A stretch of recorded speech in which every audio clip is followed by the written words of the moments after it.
నమస్తే friends. Welcome to my channel. Mini digital సేవా portal. Friends ఈరోజు మనం మన యొక్క పీఎఫ్ ఖాతాకు సంబంధించి గాని, లేదంటే పీఎం కిసాన్‌కి సంబంధించి గాని, లేదంటే ప్రభుత్వ పథకాలు ఏదైనానా తల్లికి వందనం గాని, ఇలా అన్ని పథకాలకు సంబంధించి ప్రాబ్లమ్స్ అనేది చాలామంది ఎక్కడ వెళ్లి చెప్పుకోవాలో ఎవరికీ తెలియటం లేదనమాట. ఇక్కడ మనకు సెంట్రల్ అండ్ స్టేట్ వైస్‌గా సంబంధించి డిపార్ట్‌మెంట్స్ వాళ్ళు చెక్ చేసే విధంగా ఇక్కడ మనకు సీపీ గ్రామ్స్ అని చెప్పేసి ఒక వెబ్‌సైట్ అనేది మనకి ఇవ్వడం జరిగింది. అది చాలామందికి పబ్లిక్‌కి ఇప్పటి వరకు తెలీదనమాట. ఈ యొక్క పోర్టల్‌ని చాలామంది యూజ్ చేసుకుంటున్నారు. చాలామందికి తెలియక వదిలేస్తున్నారు. ఈ పోర్టల్ అనేది ఎంతలా ఉపయోగపడుతుందనేది ఈ యొక్క వీడియోలో నేను కంప్లీట్‌గా మీకు చెప్తాననమాట. ఇక్కడ చూడండి పెండింగ్ ఎట్ డీఏ అని చెప్పేసి మనకి ఈ యొక్క ప్రాబ్లమ్ ఎక్కువ కనబడుతుంటుందనమాట పీఎఫ్‌కి సంబంధించి. అందుకే ఈ యొక్క వీడియో అనేది దీనికోసమే చేయాల్సొచ్చింది. ఈ యొక్క పెండింగ్ ఎట్ డీఏ అనేది నేను ఇప్పటికే చాలా రోజులైంది. అంటే దగ్గరికి 1 మంత్ కంప్లీట్ అయిందనమాట. ఈ యొక్క పెండింగ్ ఎట్ డీఏ అనే ఆప్షన్ అనేది. ఈ యొక్క పెండింగ్ ఎట్ డీఏ అనే ఆప్షను చాలా మందికి ఇలాగే వచ్చి ఉండిపోతుందనమాట. చాలా రోజుల నుంచి ఇది మనకు వర్కౌట్ అనేది అవ్వట్లేదనమాట. సో, ఈ యొక్క పెండింగ్ ఎట్ డీఏ అనే ఆప్షన్‌ని మనం అప్రూవ్ అప్రూవ్ అయ్యి ఈ యొక్క మెంబర్ ఐడీ అనేది డిలీట్ అయ్యేలాగా మనం చేసుకోవాలంటే, మనకంటూ ఒక వెబ్‌సైట్ ఉందండి. అది మనకి 95% ఆల్మోస్ట్ 100% కూడా మనకు ఇది కంపల్సరీగా ఈ యొక్క కంప్లెయింట్ అనేది మనకు సొల్యూషన్ అనేది దొరుకుతుందనమాట కంప్లెయింట్ చేసిన తర్వాత. ఎందుకంటే ఇది చాలామందికి ఈ యొక్క వెబ్‌సైట్ తెలీదండి. చాలామంది దీన్ని యూజ్ చేసుకోవాలి. ఓన్లీ పీఎఫ్‌కి సంబంధించి కాదండి. మనకు అన్ని రకాల సేవల్ని ఈ యొక్క మనం ఇప్పుడు ప్రెజెంట్ చెప్పబోతున్న వెబ్‌సైట్ అనేది పొందవచ్చనమాట. ప్రెజెంట్ మనం పీఎఫ్‌కి సంబంధించిన ఆ పర్పస్ కోసం మాట్లాడుతున్నాం కాబట్టి, ఇక్కడ ఓన్లీ పీఎఫ్ కోసమే మనం ప్రెజెంట్ చెప్పుకుందాం. అయితే ఈ యొక్క పెండింగ్ డీఏ అనేది మనం ఇలా ఉన్న వాళ్ళందరూ కూడా చాలామంది ఈ యొక్క ప్రాబ్లమ్ అనేది ఫేస్ చేస్తున్నారు కాబట్టి, ఇక్కడ మనం మన యొక్క మెంబర్ ఐడీ ఇక్కడ ఉంది కదండీ! ఈ యొక్క మెంబర్ ఐడీ తర్వాత ఎస్టాబ్లిష్‌మెంట్ నేము, తర్వాత ఈ యొక్క ఐడీ రాసుకొని, ఈ యొక్క జాయినింగ్ డేట్ ఆఫ్ ఎగ్జిట్ అనేది రాసుకొని, ఈ యొక్క డీటెయిల్స్ దీనికి సంబంధించిన డీటెయిల్స్ అనేది మనం రాసుకొని, ఒకసారిగా మనం బ్యాక్‌కెళ్దామండి ఒకసారి. మీరు కంప్లెయింట్ డీటెయిల్స్ అనేది ఇచ్చిన తర్వాత కంప్లెయింట్ అనేది రైజ్ చేసుకోవచ్చు నీట్‌గాన.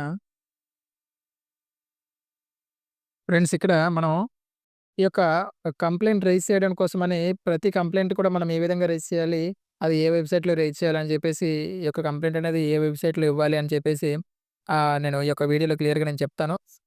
ఇక సీపీ గ్రామ్స్ అని చెప్పేసి మనం టైప్ చేసిన తర్వాత ఎంటర్ ప్రెస్ చేయగానే మనకు ఈ విధంగా ఫస్ట్ ఒక లింక్ అనేది మనకు ఓపెన్ అవ్వడం జరుగుతుంది. ఇక్కడ ఈ యొక్క లింక్ మీద మనం క్లిక్ చేసినట్లయితే సైన్ ఇన్ అవ్వాల్సి ఉంటుంది. అదే విధంగా సైన్ ఇన్ అవ్వాలనేది నేను క్లియర్‌గా చెప్తాను. ఇక్కడ సైన్ ఇన్ అనే మీద క్లిక్ ఉంది కదా! ఈ యొక్క సైన్ ఇన్ అనే దాని మీద మీరు క్లిక్ చేసినట్లయితే నెక్స్ట్ మీకు సైన్ అప్ అంటే ఇక్కడ మనకు ఫస్ట్ టైమ్ లాగిన్ అయ్యే వాళ్ళైతే కంపల్సరీ సైన్ అప్ చేసుకోవాలండి. ఆల్రెడీ సైన్ అప్ చేసుకున్న వాళ్ళైతే వాళ్ళకి యూజర్ నేమ్, పాస్వర్డ్ ఆల్రెడీ వచ్చేస్తుంది కాబట్టి అది మనం లాగిన్ అయిపోవచ్చు. క్లియర్ ఇక్కడ యూజర్ నేము తర్వాత ఇక్కడ మనం పాస్వర్డ్ ఇచ్చేసి మనం లాగిన్ అయిపోవచ్చు. సైన్ అప్ అవ్వడం తెలియకపోతే కంపల్సరీగా నాకు కామెంట్ చేయండి. నేను రిజిస్ట్రేషన్ ఏ విధంగా చేసుకొని సైన్ అప్ అవ్వాలనేది నేను వీడియో కంపల్సరీ మీకు పెడతాను. ఆ వీడియో చూసి క్లియర్‌గా మీరు చేసుకోవచ్చు.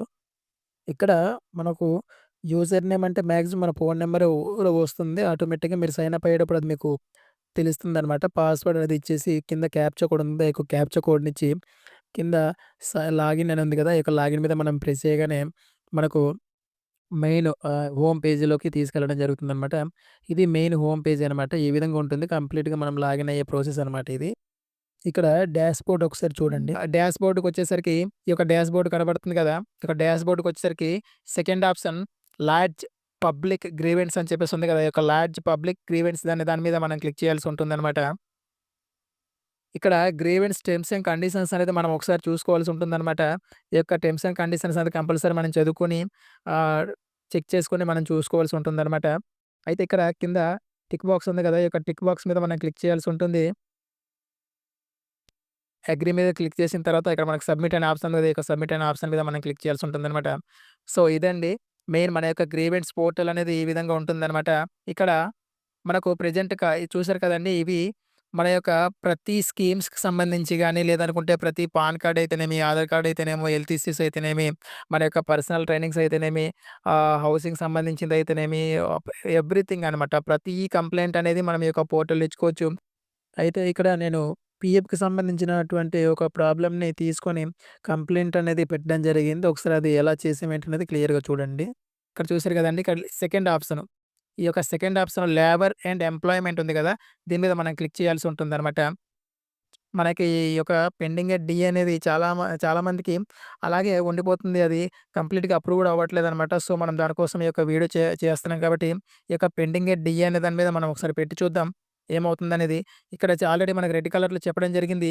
Fields marked with red star are mandatory అని. అంటే ఈ యొక్క రెడ్ స్టార్ మార్క్‌లో ఉన్న ప్రతిది కూడా మనం ఫిల్ చేయాల్సి ఉంటుందనమాట. నెక్స్ట్ ఇక్కడ మన యొక్క సెలెక్ట్ మెయిన్ కేటగరీని మనం ఎంచుకుందాం. ఇక్కడ ఎంప్లాయీ ప్రొవిడెంట్ ఫండ్ ఆర్గనైజేషన్ గురించి మనం చెప్పుకుంటున్నాం కాబట్టి, దాన్ని మనం సెలెక్ట్ చేసుకోవాల్సి ఉంటుంది. చైల్డ్ లేబర్ అయితే child labour, chief labour commissioner అయితే చీఫ్ లేబర్ కమిషనర్ మనకు ప్రతిది కూడా మనం సెలెక్ట్ చేసుకోవచ్చు ఇక్కడ. సో, మనకి పీఎఫ్‌కి సంబంధించింది కాబట్టి, ఈ యొక్క ఈపీఎఫ్ఓ అనే దాని మీద మనం సెలెక్ట్ చేసుకోవాల్సి ఉంటుందనమాట. ఇక్కడ నెక్స్ట్ లెవెల్ కేటగరీ అనేది మనం సెలెక్ట్ చేసుకోవాల్సి ఉంటుంది. మనకి పీఎఫ్ రిలేటెడా? లేదంటే పెన్షన్ రిలేటెడా? యూఏఎన్ కేవైసీ అవ్వలేదా? లేదంటే పీఎఫ్ పెన్షన్ ట్రాన్స్‌ఫర్‌కా? లేదంటే ఇన్సూరెన్స్ బెనిఫిట్సా? లేదంటే ఎంప్లాయీ గ్రీవెన్సా? లేదనుకుంటే టెక్నికల్ ఇష్యూసా? లేదంటే కవరేజ్ కంప్లెయింట్స్ రిలేటెడ్ ఇష్యూసా? మనకి పీఎఫ్ రిలేటెడ్ కాబట్టి, మనం పీఎఫ్ రిలేటెడ్ అని చెప్పేసి మనం పెట్టుకోవచ్చనమాట. ఇక మన యొక్క నెక్స్ట్ కేటగరీ ఏంటి అంటే deal of non settlement of పీఎఫా? లేదనుకుంటే deal of non settlement PF అడ్వాన్సా? అంటే పీఎఫ్ సెటిల్డ్ ఆఫ్ నాన్ క్రెడిటెడా? మీకు ఈ విధంగా టీడీఎస్ ఇష్యూసా? ఈ విధంగా మనకు ప్రతిది కూడా అడుగుతుందనమాట. మీరు చెక్ చేసుకోవచ్చండి. మనకు అమౌంట్ క్రెడిట్ అవ్వకపోతే ఈ యొక్క అమౌంట్ అనేది క్రెడిట్ అవ్వలేదని చెప్పేసి మనం పెట్టుకోవచ్చు. లేదనుకుంటే ఇది మనం ఆధార్ స్పెసిఫై అని చెప్పేసి మనం ఇచ్చేసుకోవచ్చనమాట. నెక్స్ట్ ఇక్కడ స్టేట్ ఏదని చెప్పేసి మీకు సెలెక్ట్ చేసుకోమంటుంది. ఈ యొక్క స్టేట్‌లో మన యొక్క డిస్ట్రిక్ట్ అనేది సెలెక్ట్ చేసుకోవాల్సి ఉంటుందనమాట. విశాఖపట్నం అయితే విశాఖపట్నం. నెక్స్ట్ ఇక్కడ ఉంది కదండీ! ఇక్కడ ఒక టెక్స్ట్ ఆఫ్ గ్రీవెన్స్ రిమార్క్స్ అనమాట. మన యొక్క నేము, తర్వాత మన యొక్క అడ్రెస్ ఇచ్చి, దాని కిందన మన యొక్క ప్రాబ్లమ్ ఏంటనేది రాయాల్సి ఉంటుందనమాట. మా యొక్క ప్రాబ్లమ్ అనేది ఇక్కడ డీలింక్ అనేది మా యొక్క ఓల్డ్ మెంబర్ ఐడీకి డీలింక్ ఆప్షన్ అనేది మేము ఇచ్చామండి. ఇంకా ఈ యొక్క డీలింక్ అనేది అయితే ఇంకా మాకు పెండింగ్ ఎట్ డీఏ అని చెప్పేసి ఉందని చెప్పేసి ఇక్కడ మనం పెట్టడం జరిగింది.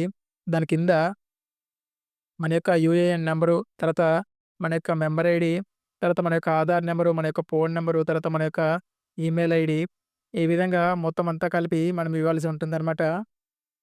ఇక్కడ మనకు డాక్యుమెంట్ అనేది మనం ఇవ్వాల్సి ఉంటుంది. మనకు పెండింగ్ డీఏ అని ఉంది గదా! ఆ యొక్క పెండింగ్ డీఏ అనేది మనం ఒక ఫోటో అనేది ఉండాలి. ఆ యొక్క ఫోటో అనేది ఆహ్, తీసుకొని జేపీజీలో ఉంటది. అది మనం పీడీఎఫ్‌లోకి మార్చుకోవాలి.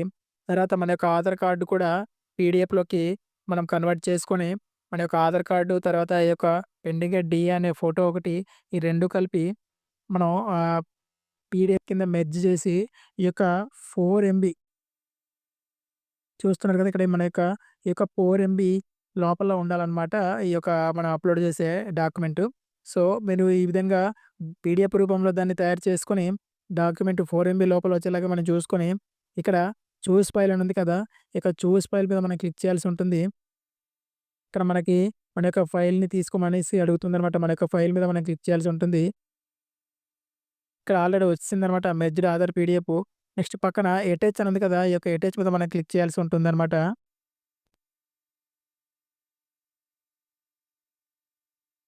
ఇక్కడ ఫైల్ అటాచ్డ్ సక్సెస్‌ఫుల్ అని చెప్పేసి ఏదైతే గ్రీన్ కలర్‌లో వచ్చిందో, ఇది ఇలా వచ్చింది అంటే మన యొక్క ఫైల్ అనేది సక్సెస్‌ఫుల్‌గా అటాచ్ అయినట్టు. నెక్స్ట్ కింద కనబడుతున్న నెక్స్ట్ అనే దాని మీద క్లిక్ చేయండి. చూసారు కదండీ! ఈ విధంగా మనకు రావడం జరుగుతుంది. అయితే మనం కింద కొంచెం అలా స్క్రాల్ చేసుకుంటూ వెళ్తే, ఇక్కడ మనకు రిఫరెన్స్ నంబర్ అది అడుగుతుంది. ఒకసారి చూడండి. సో, మనకి ఈ విధంగా రావడం జరుగుతుందనమాట.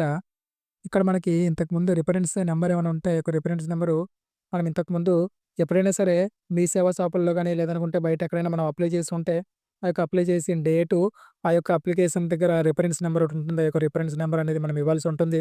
నెక్స్ట్ మన యొక్క డీటెయిల్స్‌ని మనం చెక్ చేసుకోవచ్చండి. మన యొక్క డీటెయిల్స్‌ని కంప్లీట్‌గా మనం ఇచ్చినట్టు ఈ విధంగా ఉంటుంది. So, are you an service ex service man అని చెప్పేసి అడుగుతుంది. నో కాబట్టి నో ఇచ్చేయండి. మీరు ఎక్స్ సర్వీస్ మ్యాన్ అయితే యెస్ అని ఇవ్వండి. ఎక్స్ సర్వీస్ మ్యాన్ కాకపోతే నో అని ఇచ్చేయండి. ఇక్కడ సెక్యూరిటీ కోడ్ ఒకటి అడుగుతుంది కదా! ఈ యొక్క సెక్యూరిటీ కోడ్‌ని ఇక్కడ ఇవ్వాల్సి ఉంటుంది.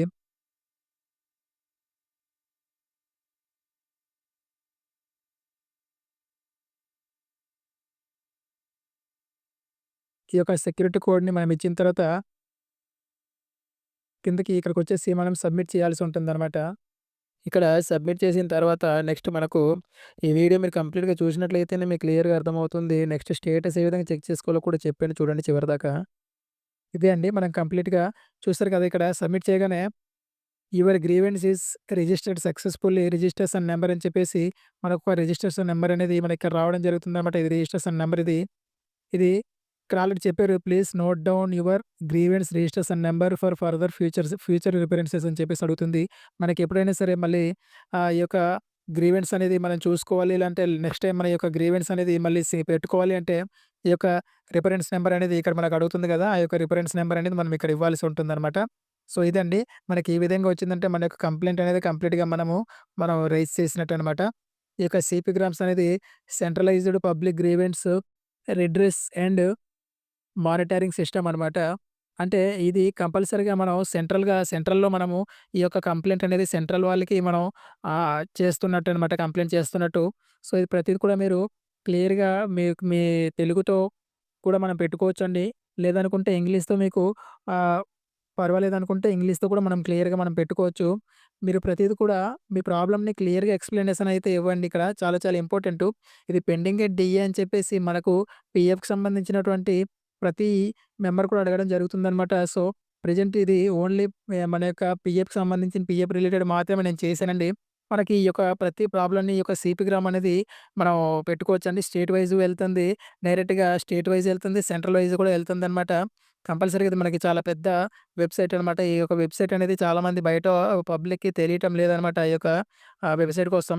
ఇక్కడ మనము పీఎం కిసాన్‌కి సంబంధించి అగ్రికల్చర్‌కి సంబంధించిన డిపార్ట్‌మెంట్‌కెళ్ళిన తర్వాత అక్కడ మనకి యొక్క పీఎం కిసాన్ అనేది పెండింగ్ అయ్యి ఉందా? లేదంటే నాట్ అప్రూవ్డా? లేదంటే ఆహ్, ఇన్‌స్టాల్‌మెంట్స్ ఆగిపోయిందా? మనకు ఇంకా రావటం లేదా?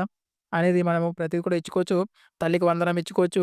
తర్వాత పెన్షన్ గాని, పాన్‌కి సంబంధించిన పాన్ రిలేటెడ్ గాని, ఆధార్ రిలేటెడ్ గాని, ఓటర్ రిలేటెడ్ గాని, స్టడీకి సంబంధించినటువంటి సర్టిఫికేట్స్ అయితేనేమి, బ్యాంక్ అకౌంట్స్ గాని, రేషన్ కార్డ్ సర్వీసెస్ గాని, ఎనీ ప్రాబ్లమ్స్ ఇక్కడ మనం గ్రీవెన్స్ అనేది రైజ్ చేయొచ్చనమాట. పీఎఫ్‌కి సంబంధించిన ప్రాబ్లమ్స్ డీలింక్ గాని, పెండింగ్ ఎట్ డీఏ గాని, తర్వాత విత్‌డ్రాల్‌కి సంబంధించి గాని, ఎనీ పెండింగ్ ప్రాబ్లమ్స్ రైజ్ చేయొచ్చనమాట. ఈ యొక్క మన యొక్క సిపి గ్రామ్స్ పోర్టల్‌లో. సో, ఇది చాలా మందికి తెలియాలండి. బయట సీఎస్‌సి, నెట్ సెంట్రల్ కూడా పూర్తిగా వాళ్ళకి అవగాహన లేక దీనికోసం చెప్పటం లేదు. సో, ప్రతి ఒక్కళ్ళు కూడా మనం ఇక్కడ కంప్లెయింట్ రైజ్ చేయొచ్చని చెప్పేసి మీరు సీఎస్‌సి సెంటర్ వాళ్ళు చూస్తున్నట్లయితే వాళ్ళు ఒకసారి మీరు అర్థం చేసుకోండి. బయట నుంచి వచ్చే పబ్లిక్‌కి కంపల్సరీగా మీరు వాళ్ళ యొక్క ప్రాబ్లమ్స్ మీ దగ్గర సాల్వ్ అవ్వకపోతే కంపల్సరీగా ఈ యొక్క ఆహ్, సిటీ గ్రామ్స్ వెబ్‌సైట్‌లో అప్లై చేసి వాళ్ళకి ఏదైతే ప్రాబ్లమ్ ఉందో, ఆ యొక్క ప్రాబ్లమ్‌ని మీరు క్లియర్ చేయొచ్చండి. అదొకసారి మీరు క్లియర్‌గా చూడండి. ఇదే ఫ్రెండ్స్ వీడియో. ఈ యొక్క వీడియో మీకు నచ్చినట్లయితే ఒక సబ్‌స్క్రైబు, షేర్, లైక్ చేస్తారని అనుకుంటున్నాను.